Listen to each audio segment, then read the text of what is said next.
be manifested in your home and in the society. Jesus does not change the character at his coming. The work of transformation must be done now.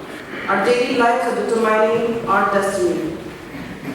Purity in speech and Christian courtesy should be constantly practiced. Teach the children and youth to respect themselves, to be true to God, true to principle, and teach them to respect and obey the law of God.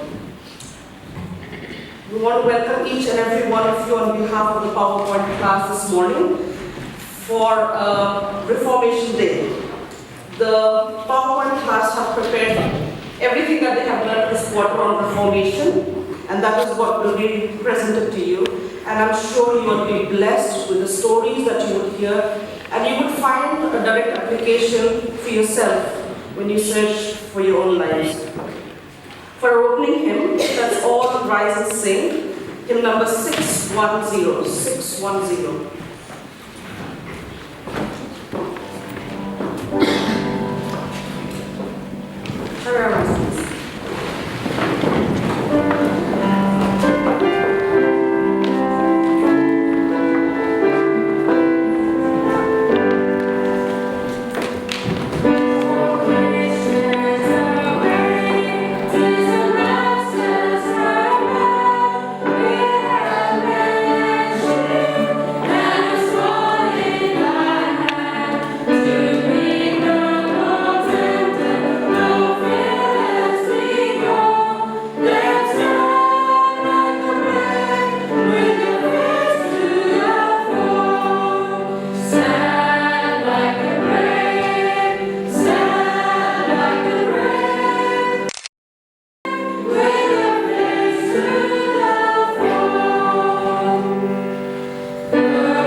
Merciful, kind, and gracious Heavenly Father, we thank you so much for the Sabbath day. We thank you so much for the freedom to worship you.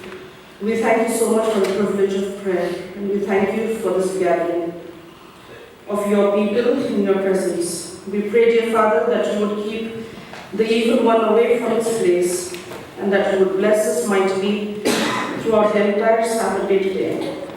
I pray, dear Father, that today, as the children have learned about the reformers, I pray that it will be applicable to our lives. I pray that we will learn lessons, and that it will not be just a story of the reformers, but will be our story too. Forgive us, Lord, where we have sinned, and help us to love you above all else. In Christ's name I pray. Amen.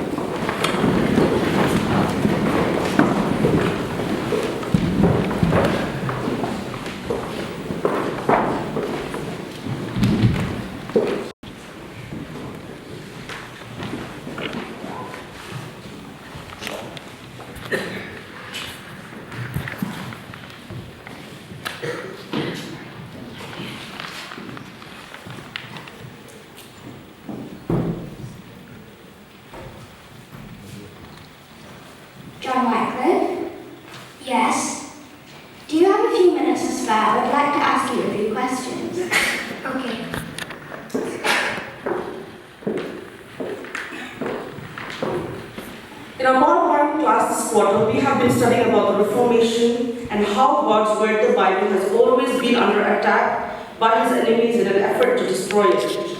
Though at times they appeared to be successful, God protected his Word from complete destruction. The early Christian church carefully hid and preserved the Bible for hundreds of years. With the rise of the Catholic Church, the Bible was accessible only to the priests. They were chained to desks and were available only in Latin for the learned. But God did not leave his people in darkness. He began raising brave men to bring the Bible back to the people in their own common language. Let's meet our Reformation leaders. The first of these was John Wycliffe, from a very young country of England. It's an honour to meet you, the morning star of the Reformation. Let me start off with your childhood. How was it growing up in England? I grew up in a troubled time where there was a deadly war raging between England and France, and also a deadly disease called the Black Plague was killing as many as 2/3 of people in some places. That's a hard situation. In all of this, did you manage to get an education? Oh yes, I studied and became a professor of Oxford University. I was also twice a special representative for the King of England. So, being a scholar, you would have had access to the Bible. And did you read it? Yes, I had access. I was taught to believe that the Catholic Church was the only divine and erring authority. But when I read the Bible, I turned away from all the false teachings and accepted God's word as the only divine authority in my life. Oh, is that why you were called a heretic by Pope and then asked to appear before English bishops for a trial? I didn't agree with what the Catholic Church taught, so they accused me of being a heretic and commanded me to appear. I'm deaf for me, but God helped powerful English leaders to protect me. As a result of this dangerous experience, I have seen the true spirit of papacy and more strongly believe in my God and his word. You are a brave man. I would have hid, but you did the opposite, didn't you? As a result of this experience, I decided to translate the first English Bible was my greatest and most lasting accomplishment. There was no printing press invented then, so how did you manage to make copies of the Bible? The printing press was still not invented. Many people gladly gave up their time to make more copies by hand. We still didn't have enough to sell to the people who wanted the Bible. A famous quote that helped you walk away free from your accusers in church court? With whom think you are ye contending? With an old man on the brink of a grave? No, but with truth which is stronger than you and will overcome you. The truth alone will set us free. In a time of spiritual darkness, John Wycliffe was called the morning star of the Reformation because of his courage and godly influence. Thank you for joining us today, and we pray that we can be a light in this world. The invention of the printing press and the publication of the Greek New Testament, God raised up godly men to produce many new Bible translations. It's an honor to meet you, Mr. Tyndale. To start off, what translations have you done? I've produced an accurate translation of the Bible into English. Aren't you an Oxford-educated scholar who read the Bible in Greek now? Able to learn those languages. Wasn't this a dangerous thing to do, considering the Catholic Church's laws? Yes, it was, because it was illegal to have any scripture that wasn't in Latin. In fact, 5 men and 1 woman were burned at the stake just for teaching their children the Lord's Prayer in English. I remember a Catholic official told you that it would be better to be without God's law than the Pope's. What was your reply? I replied, I defy the Pope and all his laws, and if God spare my life, I will cause a boy that driveth the plough and more the scriptures than you do. Why did you leave England? As much as I loved England, it was obvious I had to leave in order to give them God's word. I hear you were once attacked. Yes, the shop, some English spies found out about the shop and attacked the shop. So I rushed out the back door carrying as many finished copies as I could carry. You started translating the Old Testament, but you faced tragedy Yes, the ship I was sailing on sank in a storm and all the manuscript was lost, but not my faith. So I started writing again. Later, Henry betrayed me and I was thrown into a dungeon to be martyred. 3 copies of that first printing still exist. We thank our reformers who gave their lives so that we can know about God through the translation of the Bible. Thank you. You really believed Wycliffe's writings and called him for reform. And I did take up his call for reform, but it wasn't long. A heretic? A heretic is a person whose opinion differs from what is generally accepted. I was condemned for preaching in the language of the common people so they could understand. Pope said our worship should be in a different language so we could please God. My Bible doesn't say this, so I had to disagree. That must have been a big issue in the church then. Yes, because I disobeyed Pope's command. Superstitious people thought they would die without a blessing from the Pope. People with persecution and death. For more than 30 years, there had been 3 different popes at the same time. How did that work? It didn't, because first, each pope claimed that they were God's representative. Second, each one claimed that the other 2 were from the devil. Third, each of them threatened persecution and death to those who didn't obey them. And finally, each one raised their own army to settle this church dispute by force. Wow, that sounds extreme. So how did you sort this dilemma out? A Roman emperor, Sigismund, called all 3 popes together in the city of Constance. I was given a promise of protection there. There, they condemned all 3 popes and chose a new one. In the process, I got arrested and thrown into a dungeon. Sigismund objected, saying that I was a heretic, but they said I was a heretic, so no promises need to be kept. Please continue. I'm eager to know more. After a long dungeon treatment, I was called to face the council. When I reminded Sigismund of his promise, he blushed, clearly embarrassed. I had a clear conscience because I had only taught the truth. You look happy, which means it all ends well. After a long dungeon treatment, the priests finally got their way, and I am sentenced to be burnt at the stake with great pomp and ceremony.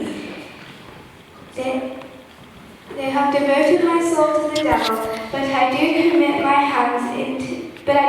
spirit into me. Wow, I'm just out of words. Knowing what's coming ahead, you still have a smile on your face.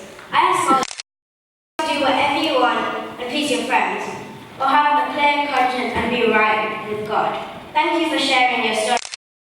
Jesus comes to take us home.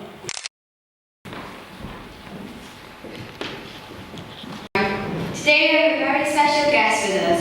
I'm sure you all know him. He was raised in a poor but godly home. He was a great Protestant reformer to my mind, and that's Mr. Martin Luther. Luther, I believe people call you Saxon Hoss. Why? I was well known in my native region of Saxony, which is in Germany, so the first name is Saxon. And also, many people believe that I spelled like John Huss, so the second name, Huss. Thus the name Saxon Huss. How did you find God in your life?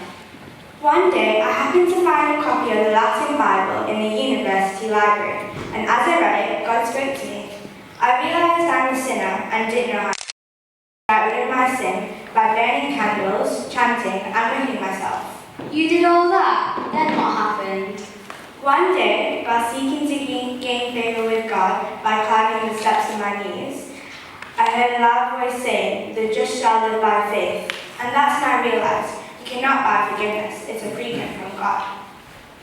Is that why you nailed the 95 Theses? Yes, I studied, fasted, and prayed, and then nailed the 95 Theses on the Wittenberg Church castle door in 1517 to show people that God does not want you to pay lots of money to be forgiven.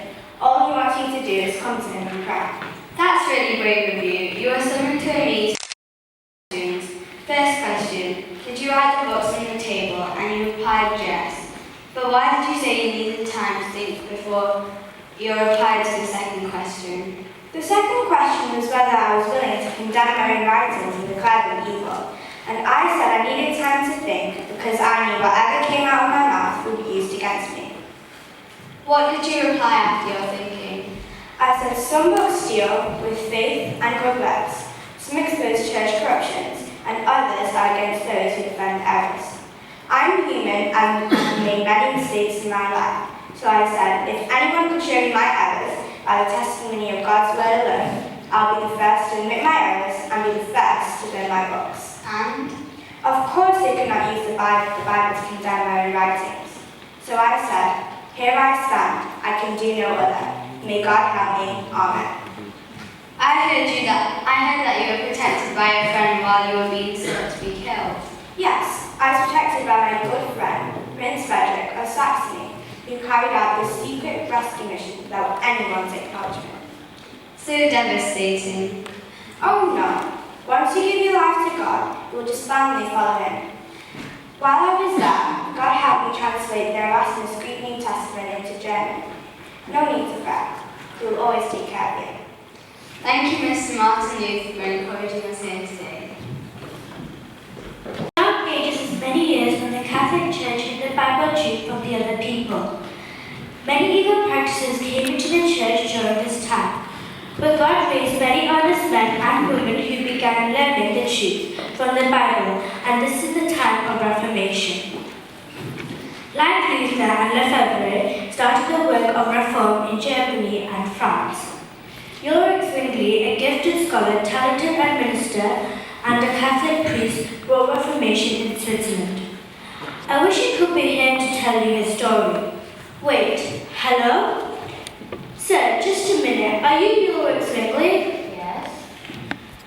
Could you please talk to my audience to tell you more about us? Yes.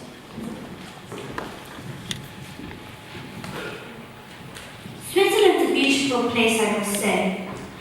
What were you appointed to do there as a priest? I was appointed to a large church, heard of Cathedral Church. Well, it's the most important city to make sure to collect money for all religious services, which meant the rich and powerful number. Yes, so I studied the cathedral and my private students to trust in Jesus and to base their beliefs in the Bible alone. This could have caused a lot of problems for you. Naturally, the superstitious practices of the people began to fall away, and the Zurich Council were concerned and called for a formal debate. How did that go for you? By God's grace and His blessings on me, I was an advanced education and a gift of speaking. I was able to convince them to break away from the Catholic Church and to adopt His reforms. Yeah, as if they were going to listen to you. Well, they did away with worship of saints. They took away the statues and images out of the church and outlawed sales of indulgences, but they did not agree with abolishing the Mass. Two of your students started a study group. Felice Mans and Conrad Greville were the two students that started the study group, and which grew, and they called themselves the Believers' Church, which the Catholics didn't like because they baptized babies to make them Catholic, and not when they were converted to accept Christ. Your students carried it forward. I'm sure you have encouraged a few of us here to teach the Word of God in all truth and do the right things, even if we are alone.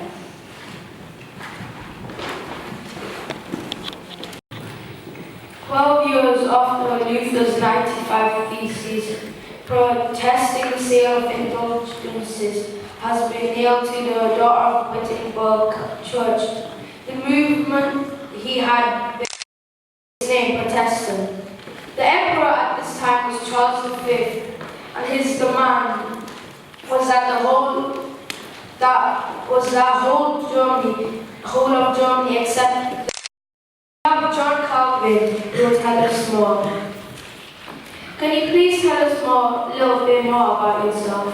I was trained first as a priest and then as a lawyer, but through the witness of Protestant martyrdom, I was able to share the truth I found in the Bible. How did you get connected to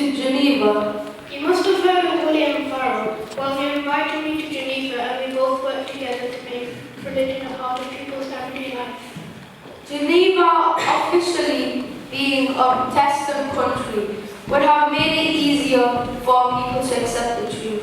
No, definitely not. Even though it was officially a Protestant country, the people hadn't changed the Roman Catholic habits that they had formed, so we were forced out.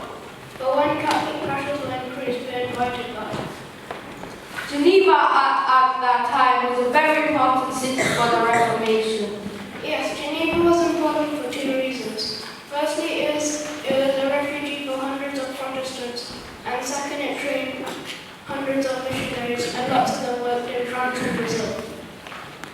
I have read some of your writings. They reflect your training as a lawyer and are yet far more organized than any other reformers. Which is your most important book? Yes, that's true. I've wrote many books, but my most important book was called The Institutes of the Christian Religion. For 23 long years, John Calvin worked hard to make Geneva a thoroughly Christian city. Is it a little strange that people often do more witnessing when they are being persecuted? Thank you for inspiring us to do more in spite of the opposition.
Today I bring you one of Scotland's greatest reformers, theologian, writer, and so-called founder of the Presbyterian Church of Scotland, Pastor John Knox. Your life story begins with a particular incident that changed your life from a slave to a reformer. How? Well, actually, I was a Catholic priest, but my heart was turned to God once I had found the truth and became Protestant.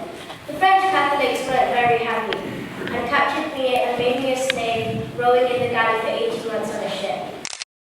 I was told that while you were on the ship, you threw something or someone into the water. The French Catholics gave me a statue of Mary and told me to kiss its feet because they wanted to convert me. Instead, I threw it in the water and said let it learn to swim. Hi, you brave, fearless man.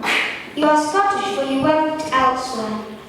Yes, for many years I worked in Geneva, Vienna, Switzerland, Frankfurt and Germany, but my heart was always in Scotland. Did you go back to Scotland?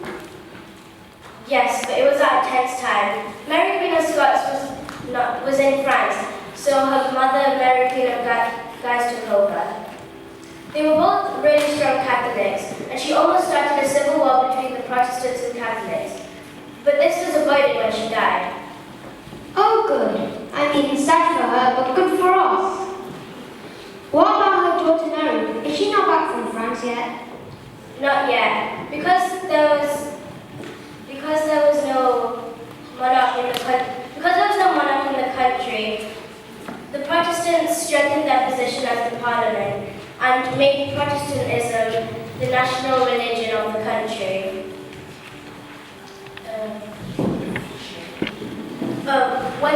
Before she arrived, and of course she was not pleased. Oh my! How did you get out of this mess? I had face-to-face conversations with Queen Mary. A right religion takes strength and authority from the eternal God alone, not the worldly princes. So you're not supposed to doubt on your right religion. Your bravery is what she did. She said, I feel the prayers of John Knox, where then all the assembled armies of Europe. I can only praise God for that. That's amazing. Before we close, can you please tell us your most favorite prayer? Lord, give me Scotland or I die. Amen. Thank you ever so much for joining me today. May the work you started continue till Jesus comes again.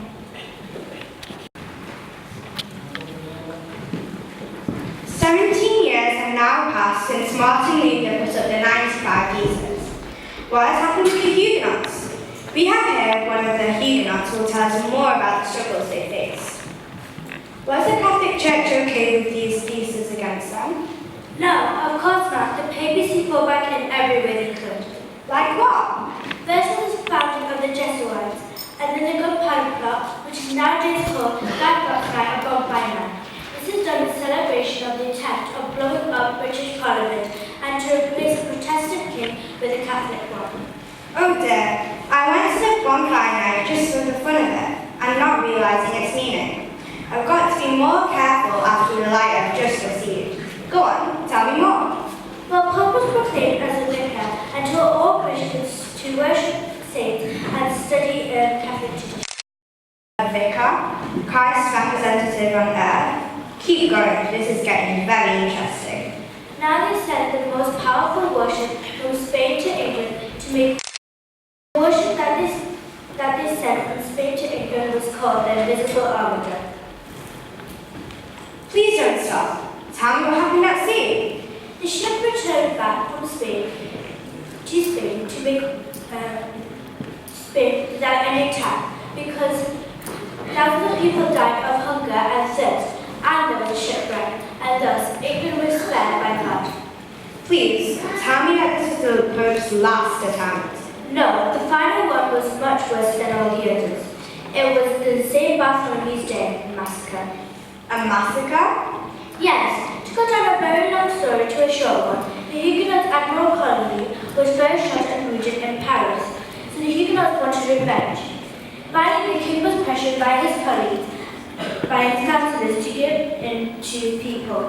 So they killed the admiral first, and then 70,000 Huguenots were killed. My story ends with this terrible massacre.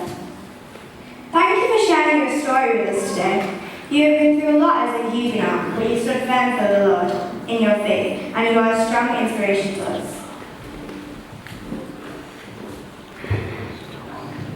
Now all Puritans went to America, the most well-known state in England. One of them is John Bunyan, a simple man with little schooling, with an excellent knowledge of the Bible. Welcome, Mr. Bunyan. You have some trying times growing up, Mr. Bunyan. Yes, as a young man like many here, I've been careless at times, but never been considered a bad person. Yet when I was convicted of sin, I felt this terrible guilt inside of me, so deeply that I felt like I couldn't be forgiven. You gave up everything you considered sin, yet not feeling that peace. Why? Yes, I gave up everything I considered sin until I had nothing until I had nothing left to give up. My despair grew with no peace, and then I felt like I had committed an unpardonable sin. Really? And then did you find it?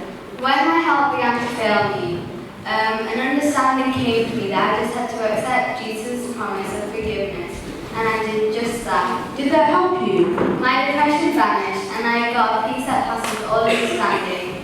In fact, I even began to preach with great success. Oh, great. And how did that go? But I was arrested and put in jail for 12 years for not preaching without a license. Is there no way you could come out? There was one way to be free, but that is if I promised not to preach without a license. But I never made that promise because I hated the government control over the church. What a waste of time in a prison with nothing to do. God uses people in every situation. Have you not read my book, The Pilgrim's Progress? It's about a man named Christian who travelled from the city of destruction, which is earth, to the celestial city, which is heaven. That is the most widely read and translated book in the English language after the Bible. You also wrote Holy War and Grace Abounding to the Chief of Sinners. Yes, that's the story of my conversion struggle. I wrote this to help others through their experiences. John Bunyan is a faithful man of God. Even in prison, you serve the Lord by helping many people through the writings of your books, and you have converted many people out in the world who are in the same situation as you are. Thank you for speaking with us today. Ladies and gentlemen, today we are joined by a very special guest, Mr. John Wesley himself, who has preached more than 40,000 sermons in his lifetime. Welcome, Mr. John Wesley, welcome. Let me start my interview with this question. Are you a Methodist or from the Church of England? I am a priest belonging to the Church of England. Through my works, the Methodist Church came into existence. Was the Church of England okay with this? Of course not. They did not let me preach in their churches, so I set up services in open air for people who want to listen. So were you always a preacher? No, I was a theologian. You must have faced some tough times in your life. Yes. Opposition to preach was a small thing, but danger and violence in my life was another. With so many people wanting to hear God's word, how did you manage? I needed more preachers who were willing to share small stuff with the people to repent. The only way to do this was to appoint lay preachers, both men and women. So how did you get the name Methodist?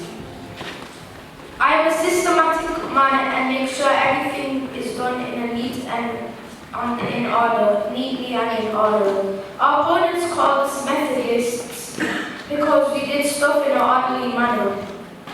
Is the famous hymn writer Charles Wesley related to you? Yes, he's my younger brother and worked well with me on many missionary trips. Preaching among opposition, God will use anyone from any denomination who is willing and available to do His work. Thank you, Mr. John Wesley, for being with us here today. God never gives surprises. He's included signs in Scripture centuries before, so you could use them to attract attention to the nearness of the end of the world and His soon return. So what are these signs that the Scripture talks about? The first one is the Lisbon earthquake, which took place on November 1st, 1755, on 9:40 in the morning. The ground began to shake for 6 full minutes.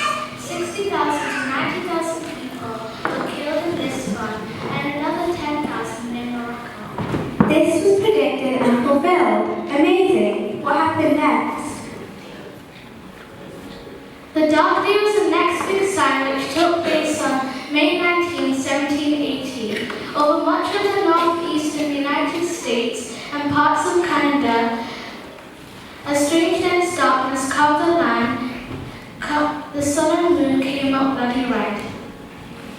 Wow, this was no small event. Is that it? No, the following stars is another one, which took place on November 13, 1833. The stars hit the atmosphere like no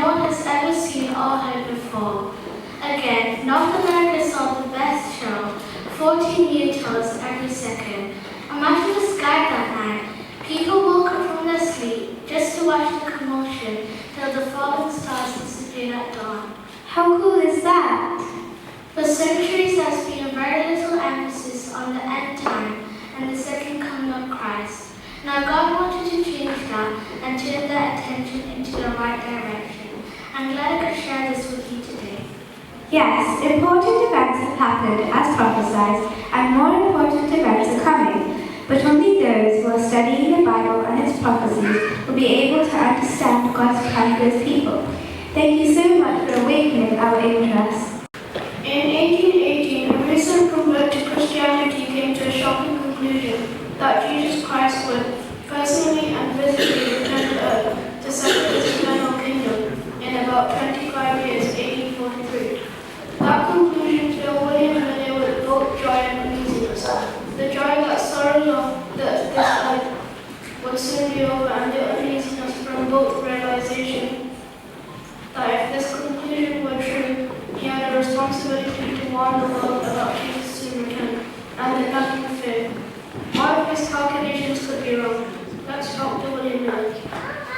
You were raised in a devout Baptist home, but you wandered away from God as a teenager. Tell us what happened. It's a result of the books I chose to read. As a teenager, by the wise thinking of deism, who believed that some deity had created the world long ago, then just walked away to leave everything to happen by itself. They don't believe in miracles, prophets, angels, Jesus, or the Bible.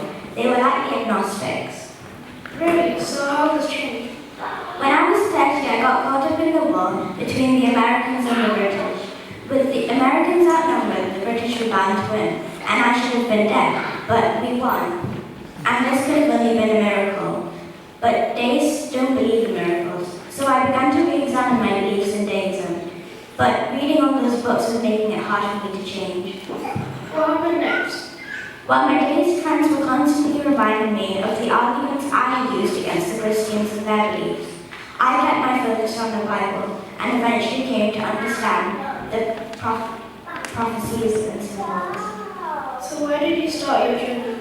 The Bible starts with "In the beginning God created," and that's where I started, verse by verse all the way to Revelation, praying for understanding while studying the symbols, and Daniel chapter 8 and 9, desperately studying the 70-week prophecy, the 2,300-day prophecy. There must have been some of the people who studied the 2,300-day prophecy before you. Yes, in fact, one of the most famous men in the world studied the 2,300-day prophecy before me. He is none other than Sir Isaac Newton. Sir Isaac wrote a book about the prophecies in Daniel and Revelation. Another man by the name Manuel de la Pinza, a Jesuit priest from Chile, also wrote a book called The Coming of the Messiah in Glory and Majesty. This book caused an uproar in the Catholic Church because of its content. But then the world was like Irving and Wolf. Okay, so after all this studying and research, what was the conclusion?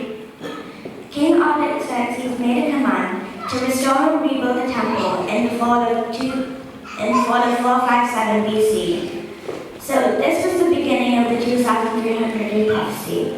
To find the end, I just counted back from Jesus' birth by subtracting 457 from 2,300 to find the AD part, which was 1843. We knew that Jesus was coming in a few years to cleanse the earthly sanctuary.